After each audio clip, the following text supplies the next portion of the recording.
It's this millennial generation. They're shifting away from beer, unfortunately for the beer manufacturers, but fortunately for all of us, and drinking more cocktails. And Avion was launched. We all remember Entourage, and I know Kenny Victor of Wheels Up had something to do with it as well. How long has it been around to have achieved?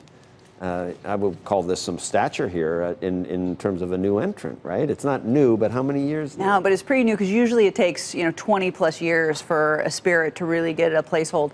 And it was our founder Ken Austin. He started it about, I would say, he worked on it maybe 10 years ago, 11 years ago, down in Jalisco in Mexico. Right, yeah, visiting spending a long time places, there. Exactly. And then we launched about 8 years ago. So it is relatively new, and it's incredible that it's gotten to the size that it has in such a short amount of time, especially at this price point. Usually at this price point, it does take a couple decades. I'll tell you, it matters to me too. And I know the Grey Goose success story and the Kettle One success story, but I thought, with vodka, I don't want it to taste like anything. So I don't see how can it be a great vodka when it doesn't. It's different for tequila. It needs to have a taste, and it needs to be smooth, and you need to wake up okay the next day too, right? It's true. It's true. And too many people today are adding things to their tequilas, additives such as caramel color or glycerin and sweeteners. And our belief is precisely that. We want it to be all natural. It's just agave from Jesus Maria with Avion. We're single origin from this small little town,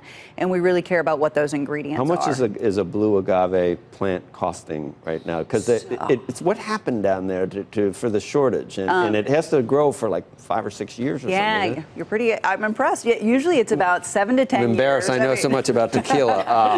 But usually 7 it does grow 7 years. to 10 years. So you're talking about an incredible cash outlay up front in order to have those plants for the future.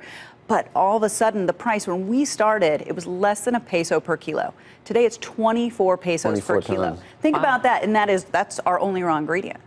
Like, it's incredibly expensive. That shift, it's just multiple. Can you use something else, with mezcal or something, or? No, because it's like champagne. It's a denomination where you can only grow in a certain region. I mean, Mike, between the avocado shortages for guacamole and the blue agave shortage, I mean, we've got a serious problem here. We need to deal with it. Especially for Cinco de Mayo, right? Yeah. Or for millennials, right? Yeah, I mean, you mentioned the millennials in this kind of cocktail culture. I just wonder about new brands that younger people latch onto because they want to try the next new premium thing. They're not into the big, international brands. But then do they just move on from there? I mean, I wonder if somebody like you trying to kind of build a franchise over the long term? Yeah, it's a great question. I think it's really what the substance is about with the millennials. So if you are just a big corporate brand, then I think they try it and they move on.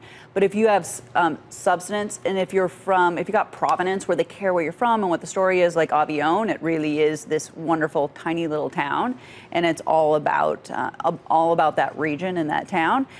They seem to stay with it because they love sharing that story. Do they really share the story? I mean, when they enter a bar, and now, I mean, I've seen entire bars dedicated to tequila and tequila tasting, which is really something, I mean, that I've not brand new, right? Yes. I mean, that's a new trend. Do they really go in and say, tell me the story about that brand? And I like that brand because it comes from a small Mexican town, et cetera, et cetera. Or do they just say, I want a shot of that? No, I think they'll say, like, it's funny though, it's interesting because it used to be tequila with shots, and now you do have these tequila bars, and people want to sip it and taste it, and they'll have a soda water, but it's usually them and the bartender rather than their friend who are having the conversation about where it's from or what it's about. Hey there, thanks for checking out CNBC on YouTube. Be sure to subscribe to stay up to date on all of the day's biggest stories. You can also click on any of the videos around me to watch the latest from CNBC. Thanks for watching.